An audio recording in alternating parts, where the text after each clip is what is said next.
Welcome back to on Wrestling and to AEW Dynamite Out 10 for the March 6th episode. We're coming away from Revolution pay-per-view on Sunday with a new international champion, a new number one contender for the men's title, and the return of Kyle O'Reilly, and of course the unforgettable final match with Sting. And we had a lot happening on this show, including Swerve Strickland and Samoa Joe versus the Kingdom to open up.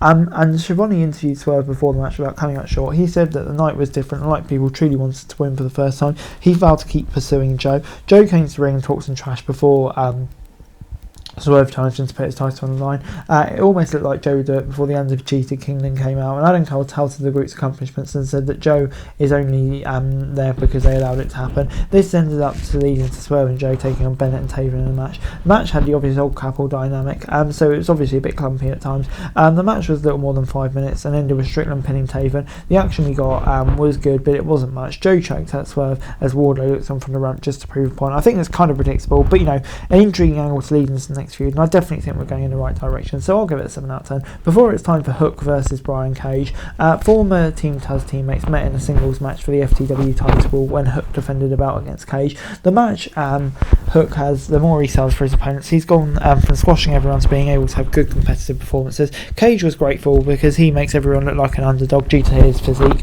Since the FTW rules mean there's almost no rules, we saw plenty of weapons in the ring, including a piece of the barricade. This was a bout that was designed to evoke memories of ECW, but it's almost impossible to replicate the same level of violence and crowd energy from those shows. The bout was good, but the finish was the best part. Being dropped onto a pile of tacks, Hook refused to release Rib Run, and Toa Leona and Connor attacked Hook, and Jericho made the save. I thought made Hook look like a badass, really put him over and did the job here, continued the feud as well. So I thought, this was good stuff. I'm going to give it a 7 out of 10. We then got Killswitch taking on Daddy Magic, and they had a fight during the match between Cage and Garcia at Resolution. It was obviously a match. Maynard was aggressive as soon as he hit the ring and took the fight to his much larger opponent, but it was short-lived. Once Killswitch hit chokeslam, all he needed was a clothesline to finish the job. This was barely a match, but we did get an appearance from Andy Garcia, who was looking to defend his friend in the way Daddy Magic has for him so many times. Nick Wayne and Killswitch took Garcia down as Christian and Mother Wayne cheered from the commentary table. Copeland chased up the TNT champion out the ring, and he fled in a stolen SUV. I thought it was good stuff. Obviously lead to that next storyline and a fun match as well. So I'm on the whole I'll give it 6 out of 10. Before it's time for Riho against Chris Statlander, the Young Bucks came out to make a special announcement, but made sure to rant about losing Revolution. They revealed they'll find new champions soon. They announced that Adam Page was suspended for attacking referee and fired Kenny Omega, which is obviously interesting with Kenny Omega's current status. It'll be interesting to see where that goes, and of course have run with his history too.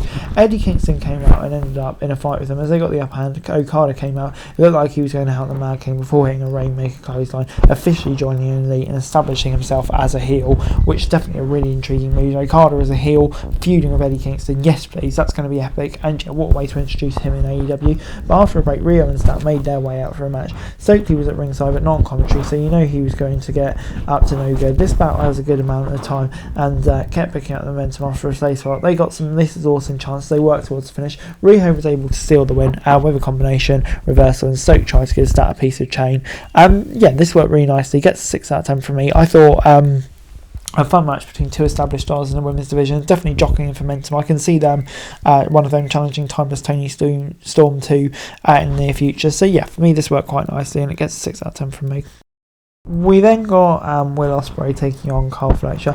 Ospreay and Fletcher met in the main event in what Dan Callis billed as another encounter between Callis family members. They started with a fast-paced exchange and ended with Ospreay getting the upper hand. The RHTV champion quickly turned things around with a stiff Irish whip that immediately made Ospreay grab his injured back. The match only had for the last 15 minutes, but it was packed plenty in. They took time for some slow moments, but still kept a solid pace and hit some big spots. They went into overtime, going past the end of an hour and going close to 20 minutes. Both men came close to winning a few times, but Ospreay got the pin to put on another banger. As they shook hands, Danielson closed down and had a stare off with Ospreay. Don't tease me with a good time.